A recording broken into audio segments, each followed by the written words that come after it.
Laing garbo sa suko sa Dancesport sa atong ibida karong buntaga nga nagdaog dungog kanatong mga Sugbuanong. Let's all welcome sa programa Jasmer Labitad and Lorraine Pacaña. Mayong buntag, maupay nga aga, Jasmer and Lorraine, ug welcome din sa GMA Regional TV Live.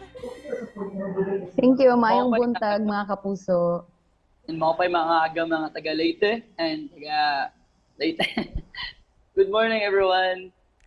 Good morning kaninyong duha. Una sa tanan, congratulations for bringing pride sa Cebu. Kumusta ang kadaugan? How do you feel about this milestone? Kuan lang, overall gigahapon, overall pa sa gigahapon, like dili pa makasimkin Mrs. Celsius. Salamat, gabi akong pasalamat gid sa Ginoo.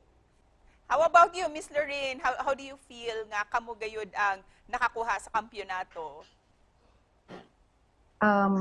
Of course, happy Miss Cecil, and then overwhelmed, and of course, it's a nice feeling.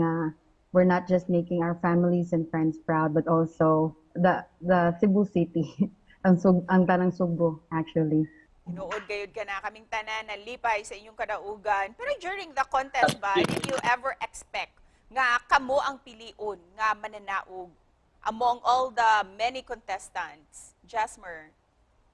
One is like wala gid mag-expect na if madaog mi or sa basa among mindset ra gid ato is amo gitong ma-push through mahuman nag-event is mag-go ra gyud, go with the flow ra mi kay kaming duha nga mag-partner ba if ever nga during competition or usaram gud among goal and mindset whatever unsa ang ranking o unsa ang result dawaton ra gid gyapon namo. And how about you, Miss Lorraine? Banggiita naman jud mo sa dance sports. Pero what were the struggling parts or katong mga challenges ninyo before and during the contest?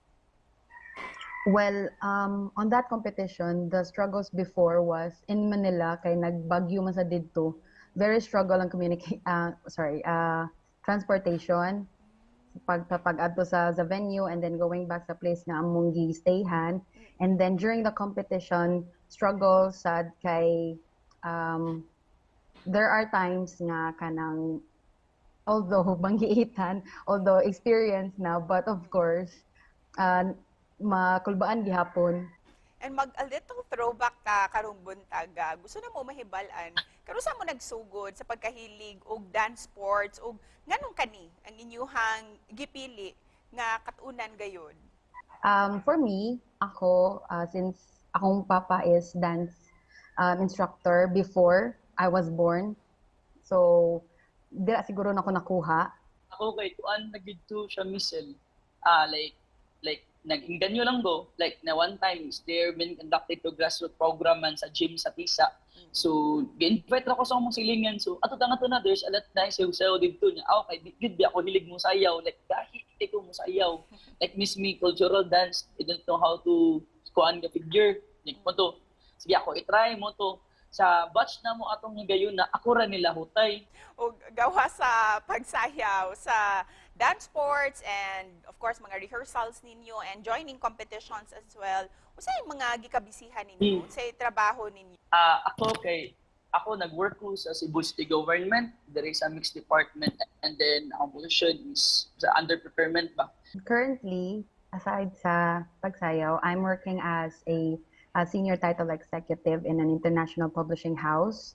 So, more na akong kabisihan. And aside from that, racket din. Sa isip pa na pos, unsay mensahe ninyo para sa ato ang mga kapuso, ilabi na sa mga aspiring din ha nga mo appeal sa dance sports? Whatever, kung unsa man gani ang imuhang ganahan i-achieve, okay, as long as it's for the good of you as well, and for the good of everybody around you, just pursue it. Sa ako biskis, ako lang masulti gid sa mga magdinahang mag-dance sport no og katong sa uban kun nga sports ni dili mahadlok sila mosugod. No, don't worry. Dili ko wala ko gipanganak nga board dancer to those mga dance sport aspirant dira is ako, I'm not a good dancer and I'm not a board dancer. Nakat-on ko through technical books. So gahi kay kog lawa sa una. So dili gyud nang rason nga kamao. Daghang salamat sa inyong makapadasig nga mensahe. And once again, congratulations kaninyo Lorraine and Jasmer. Thank you kayo, Mrs. Cecil. Pero pwede na mo i-greet ang mga teammate. Okay, ra? Yes, yes. Okay, I would like to greet our teammate, Dance Sporting Cebu City, headed by Eduardo Haico and Miss Eleanor Haico, and the Jeanette, the secretary and the head coach of Team Cebu City, Mr. Crisaldo Loleriton. Thank you for being one of our mentors and coaches. So kung wala mo, wala mi diri. Thank you so much sa tanang teammate na mo. So, oto. And also to our family who's been really supportive ever since. Yeah. Kamo ang kuan, kamo Yes, kanya-kanyang journey. pamilya and friends. Yes. So, yan. Thank you so much, Lorraine and Jasmer. Daghang salamat. Thank you po. Thank you.